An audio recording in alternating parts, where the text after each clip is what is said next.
Now, Virginia sent us an email with the subject line, Cleveland homeless camp. And she wrote, I see the city plans to clear it, but not because it is near a school. I think it was your reporting which might have accomplished this. So, Virginia, appreciate the shout out there. Maggie Vespa has indeed been tracking the issue of homeless camps near schools. And Maggie, you went back out to Cleveland today.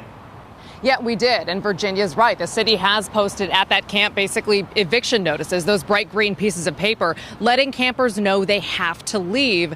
Crews posted those on Thursday, 2 days after we reported the city had told parents that this camp was not close enough to Cleveland High to warrant being cleared. Over the summer, for some perspective, the city officially started prioritizing clearing camps that were 100 feet from high schools or closer. And this camp is actually a couple of blocks from Cleveland, so under that criteria, it didn't qualify. Still, parents complained because the camp sits directly between the school building and Cleveland's football field, so kids walk by it a lot. Got it. Now, you went out there today, as we said before, and you talked to people, so how were they feeling?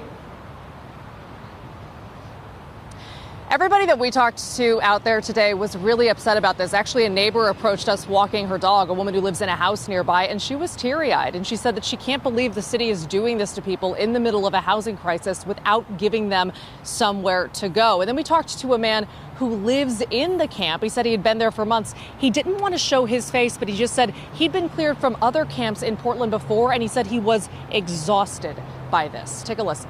How are people here feeling right now? They're pretty bummed out.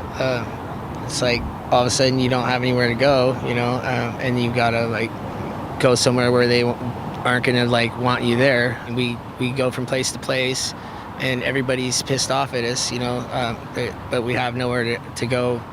Now, I should note, we've also heard, via email, and people have texted me and reached out on social media feeling very differently about that camp. A lot of people have said they're really frustrated by it. These are parents at Cleveland and other people who live in the neighborhood. In fact, I got an email last week from a viewer named Deborah, and she was angry after our first story on this camp last week. She wrote, there have been so many complaints to the city, including a person at the encampment brandishing an assault rifle. Our property values, she said, are plummeting as a result of this camp, and thefts and break-ins have risen in the area. And so, Dan, this is nothing new, but basically Portland's housing crisis and this routine in the city of clearing these homeless camps just continues to divide people. You said it. That, including the fact that this is nothing new. I want to take you to another email that we got. Brian wrote in and said this: I hadn't heard any progress on the safe rest villages. There's no progress. They haven't even started yet. Please look into how these camps can be ready by the end of the month or the end of the year. A lot of people are asking about that, a place for people to go when they're cleared from these areas. I know you get a lot of questions like that, too.